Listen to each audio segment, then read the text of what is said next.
Hello everyone, Sunday's coming, Mother's Day, and in preparation for that, I wanted to roll out a series of videos this week called the EveryDay Mom. This is going to be a series of a few women from the church giving me an opportunity to just talk with them, talk about their experiences as a mom. And so up tonight is Tina Moen. We're excited to have her. We're excited to hear all that she has to say about being a fabulous everyday mom. I hope you enjoy it. So I wanted to ask you a few things just to help out some other moms that are out there and for us to get to know you a little bit better as a mom. So tell us, who or what was the most influence in how you are a mom today? Okay, I have two Okay. parts. Because they're seasonal, and I think you'll hear I talk a lot about seasons. But so my mother, and as a child, my mom is the best picture that I can think of unconditional love. Mm-hmm. And if I think about both my parents, but my dad was predominantly protection and provision, but my mom, just a constant, always there. I could totally be comfortable to be me, ask her anything. And so my mother's love just was the perfect foundation for me to build my identity upon. And so if I think about the truest picture that I have of an earthly love that would model unconditional love, I don't have to earn it. She'll always be there for me, even if she's disappointed. I mean, she's just always in my corner, would be my mother. So I have that experience of receiving motherhood. And but then I was just telling Tim this the other day. We were on a drive. We're trying to still use our Mondays. And so we just went for a drive, and we're just talking about the kids, because no matter how old they get, you're still always going to come back to talking about the kids. And I was just reflecting, and I was a nanny while I was in college, and right when we even got married. So as a matter of fact, my water broke at the house I was nannying, and we were nannying overnight, and so I was married. So, wow. But this family was the first family that I was able to have an up close, because I was their nanny. They had 5 kids under the age of 3. They were coming and going, but they were a Christian couple. And I remember thinking, if my marriage and our children could look anything like this, I would be thrilled. And I had to carry out a lot of their parenting techniques and things like that. So literally, she gave me books to read. Wow. And so, of course, this is like 25 years ago, but preparation for parenting, I think it was raising kids God's way, but a lot about training the heart, a lot about parenting in the funnel, being parent directed as opposed to child centered. I mean, I didn't even know there was parenting philosophies. Did you? At the time. But I was exposed to this, and I saw it in action, and I saw what it produced. And then I just devoured these kinds of things. And at the time I didn't have kids yet, but by the time I left them, I had little McKenna. And so him and I really acquired a lot of that philosophy and put it into practice. So the Smith family, if you're out there, I mean, thank you. That's awesome. So that was really an awesome experience. That was just a little hidden gem in life that really made a huge impact on me. So for those that don't know, you have 2 children. McKenna is 22. She'll be 23. And Titus is 21. Wow, just turned 21. Yes. And you always knew you wanted to be a mom, or you did? Yes, yeah. I was that girl, playing baby dolls. And remember Cabbage Patch? Oh, the Cabbage Patch Kids, sending it. That was probably the best thing when you got that birth certificate in the mail. Do you remember? Yes. Changed their names. Mine was Ashley Amber.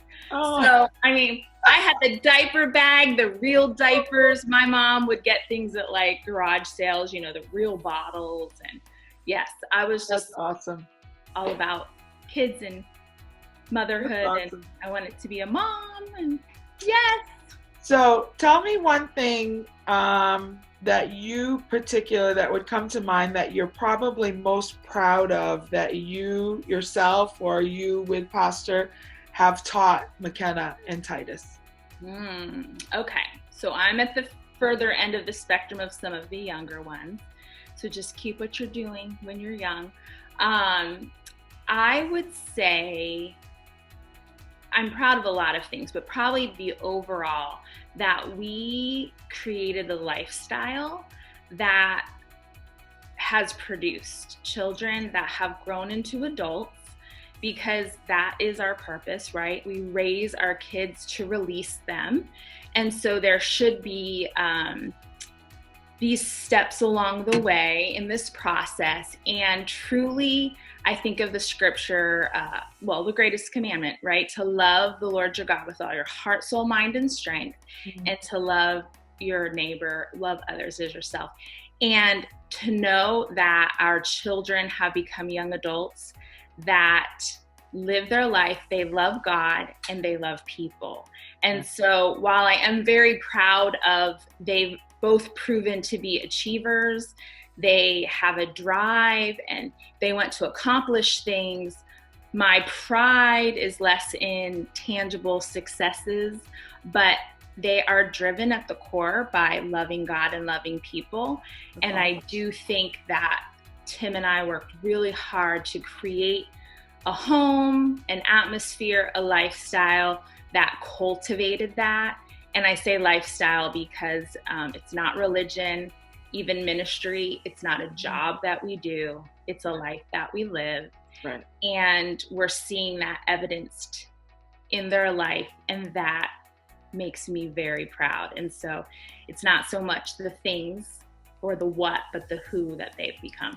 I think that in closing, I'd love to hear a piece of advice that you would give to the everyday mom today that is with the younger children, and then also to the everyday mom that maybe is in the place that you're in, getting ready to release your kids out into living their life and doing and fulfilling all the things that you've spent a lot of time investing in. So what would be some advice you'd give our everyday moms? Okay. Pause.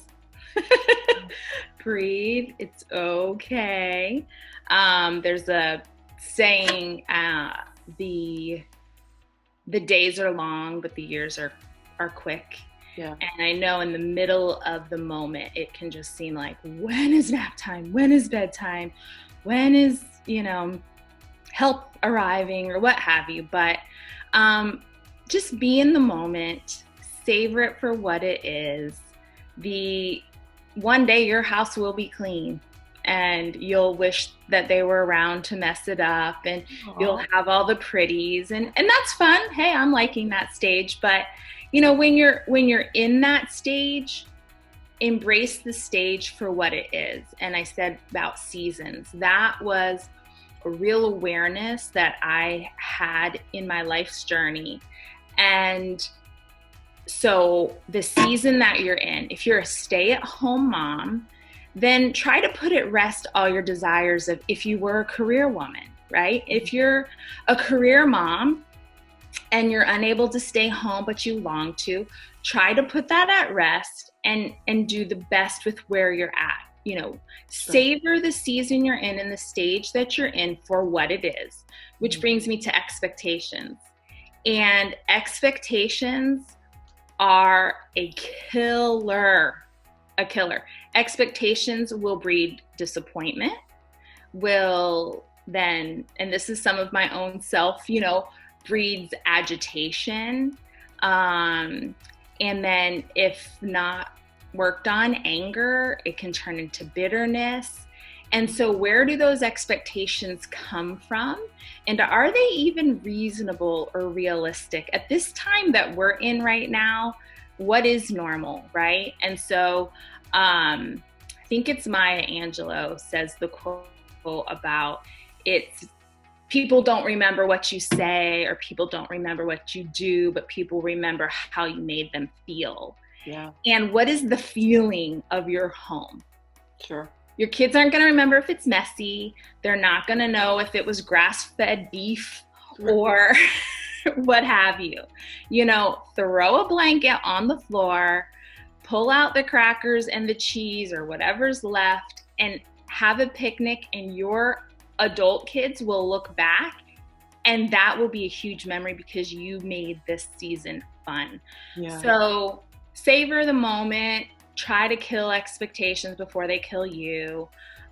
Be proactive rather than reactive. And you're not promised tomorrow. So try to enjoy the journey and savor it. And there's no such thing as perfect. So be real. Yeah. Real. And a lot of people say, I talk to my kids, but they talk at their kids. You know, talk with your children. Ask them how they're feeling. Ask them what they think about things. And even if give them the freedom that their thoughts don't have to align with yours, so that they can express themselves and you can discover things together. Just enjoy the journey. And it is a journey. So true. Tina, thank you so much for your time. You know, I love you so much, and the women are going to love this, and everyone who watches it. And you really are such a blessing and an inspiration and just a joy. And I know that this video is just going to bless so many people. And I really appreciate all that you do and all that you are for us and for me. Beautiful home, beautiful family. And it's just such a joy for us to just be a part of it. Yay! Happy Mother's Day to all the moms out there. Awesome. Thank you so much. I love you lots. Thank you. All right. Bye.